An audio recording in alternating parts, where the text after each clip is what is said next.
प्रिय भक्तों, आप सभी को राधे संसार परिवार की ओर से जय श्री राधे, जय श्री कृष्णा। आज हम आप सभी को पौष माह के शुक्ल पक्ष की एकादशी पौष पुत्रदा एकादशी के बारे में समस्त जानकारी देने वाले हैं। श्री भगवान विष्णु के भक्तों, आज हम आपको बताएंगे कि पुत्रदा एकादशी व्रत के क्या नियम है, व्रत के समय कौन से मंत्रों का जाप अधिक फलदायी होगा और पुत्रदा एकादशी के व्रत की कथा आदि अत्यंत जरूरी बातें हमारी आज की इस वीडियो के माध्यम से आप सभी को बताएंगे। और अगर आप इससे पहले निकली एकादशियों की भी कथाओं, व्रत की विधि एवं सही तिथि क्या और कब है आदि समस्त बातें जानना चाहते हैं तो लिंक डिस्क्रिप्शन में दिया गया है। और अब श्री राधा रानी का नाम लेकर शुरू करते हैं हमारा आज का ये वीडियो।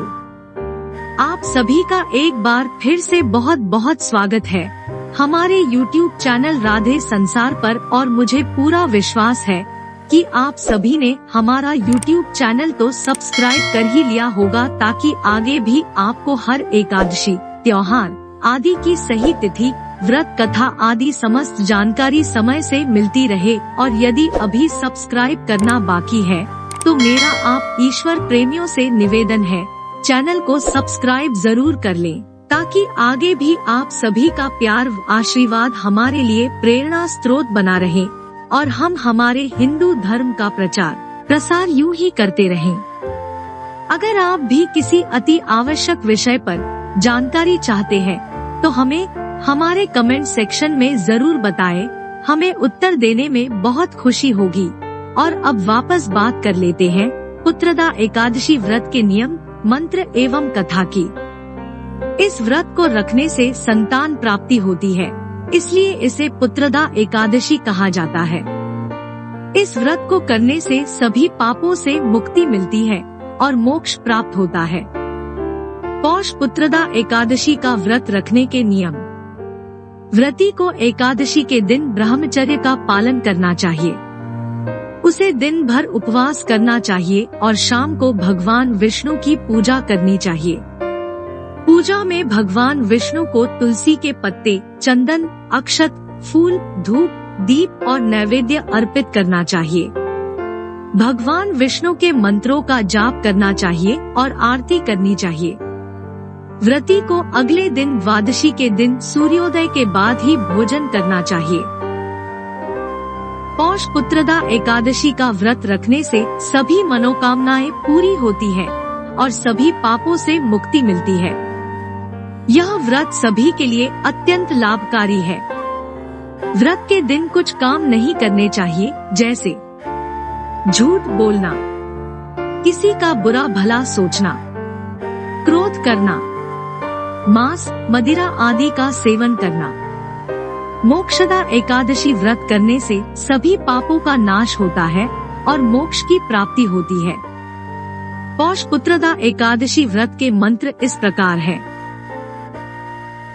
ओम नमो भगवते वासुदेवाय, ओम नारायणाय विद्महे, वासुदेवाय धीमहि, तन्नो विष्णु प्रचोदयात्, ओम विष्णवे नमः, ओम हुम विष्णवे नमः।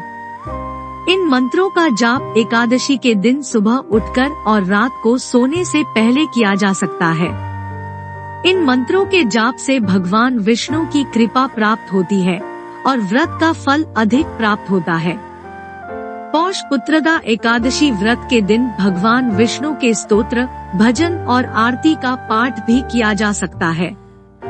इन स्तुतियों और भजनों के पाठ से भगवान विष्णु की आराधना होती है और व्रत का फल अधिक प्राप्त होता है।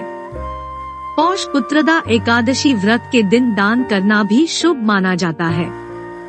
इस दिन दान करने से पुण्य प्राप्त होता है और व्रत का फल अधिक प्राप्त होता है। और अब शुरू करते श्री हरि विष्णु का नाम लेकर पुत्रदा एकादशी की व्रत कथा। ध्यान रहे, कथा के समय हाथों में फूल और चावल आदि ले और 3 बार लंबी गहरी सांस लेकर ओम नाम का उच्चारण कर भक्ति जागृत करे और फिर कथा श्रवण करे, जो कि कुछ इस प्रकार है। प्राचीन समय में भद्रावती नामक नगरी में सुकेतुमान नामक एक राजा राज्य करता था। उसके कोई पुत्र भी नहीं था, जिसकी पत्नी का नाम शैव्या था। वह निसंतान होने के कारण सदैव चिंतित रहा करती थी। राजा के पितर भी रो रो कर पिंड लिया करते थे और सोचा करते थे कि इसके बाद हमको कौन पिंड देगा। राजा को भाई, बांधव, धन, हाथी, घोड़े, राज्य और मंत्री, इन सब में से किसी से भी खुशी नहीं होती थी। राजा सुकेतुमान सदैव यही विचार करता था कि मेरे मरणोपरांत मुझको कौन पिंडदान करेगा। बिना पुत्र के पितरों और देवताओं का ऋण मैं किस प्रकार चुका सकूंगा। जिस घर में पुत्र न हो उस घर में सदैव अंधेरा ही रहता है। इसलिए पुत्र उत्पत्ति के लिए प्रयत्न अवश्य करना चाहिए। जिस मनुष्य ने पुत्र का मुख देखा है वह धन्य है। उसको इस लोक में यश और परलोक में शांति मिलती है, अर्थात उनके दोनों लोक सुधर जाते हैं। पूर्व जन्म के कर्म से ही इस जन्म में पुत्र, धन आदि प्राप्त होते हैं। सुकेतुमान राजा इसी प्रकार रात दिन चिंता में लगा रहता था। एक समय तो राजा सुकेतुमान ने अपने शरीर को त्याग देने का निश्चय किया, परंतु आत्मदाह को महान पाप समझकर उसने ऐसा करने से खुद को रोक लिया। एक दिन राजा सुकेतुमान ऐसा ही विचार करते हुए अपने घोड़े पर चढ़कर वन को चल दिया तथा पक्षियों और वृक्षों को देखने लगा। उसने देखा कि वन में मृग, व्याघ्र, सिंह, बंदर, सर्प आदि सब भ्रमण कर रहे हैं। हाथी अपने बच्चों और हथिनियों के बीच घूम रहा है। इस वन में कहीं तो गीदड़ अपने कर्कश स्वर में बोल रहे हैं, कहीं उल्लू ध्वनि कर रहे हैं।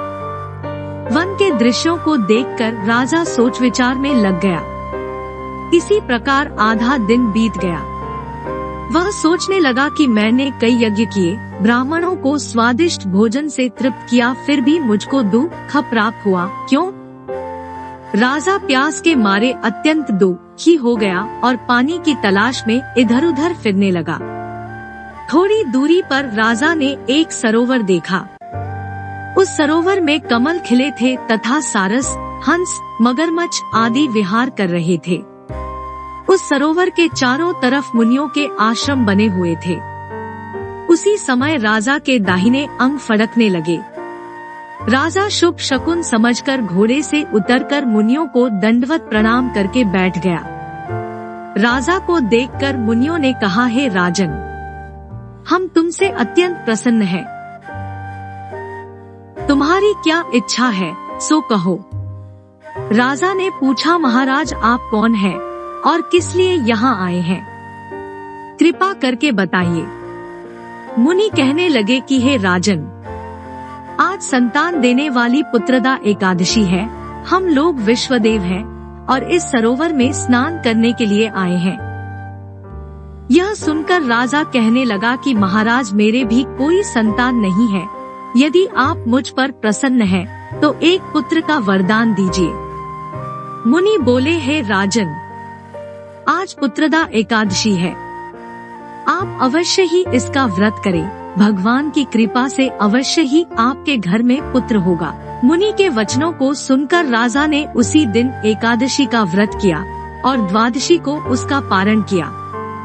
इसके पश्चात मुनियों को प्रणाम करके महल में वापस आ गया। कुछ समय बीतने के बाद रानी ने गर्भ धारण किया और 9 महीने के पश्चात उनके एक पुत्र हुआ।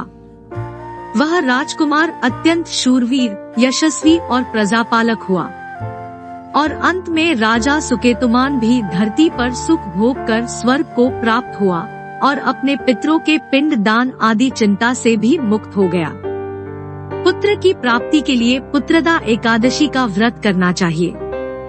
जो मनुष्य इस महात्म्य को पढ़ता या सुनता है उसे अंत में स्वर्ग की प्राप्ति होती है। जो भी भक्त इस व्रत की कथा का ध्यान पूर्वक श्रवण करते हैं, भगवान विष्णु उसकी सभी मनोकामनाएं पूरी करते हैं। अगर आप इस पावन व्रत की कथा सुनने के बाद एकादशी एवं विष्णु भगवान की आरती का भी श्रवण करना चाहते हैं तो लिंक डिस्क्रिप्शन में दिया गया है। हम आशा करते हैं कि यह व्रत एवं व्रत कथा आप सभी के लिए कई लाख गुना फलदायी हो और कमेंट सेक्शन में जय श्री राधे लिखकर अपना प्यार आशीर्वाद बनाए रखे। और जो भी आपके मित्र या संबंधी भी इस व्रत को धारण करते हो उनके साथ इस वीडियो को शेयर अवश्य करें। और आप भी धर्म लाभ कमाएं और वर्ष में आने वाली समस्त एकादशियों की जानकारी एवं कथा श्रवण करना चाहते हैं तो हमारा चैनल राधे संसार सब्सक्राइब जरूर करें, ताकि आगे आने वाली सभी व्रतों की कहानियाँ आप तक पहुँचती रहे। और आज की वीडियो लाइक शेयर करना न भूले। आप सभी विष्णु भक्तों का बहुत बहुत धन्यवाद।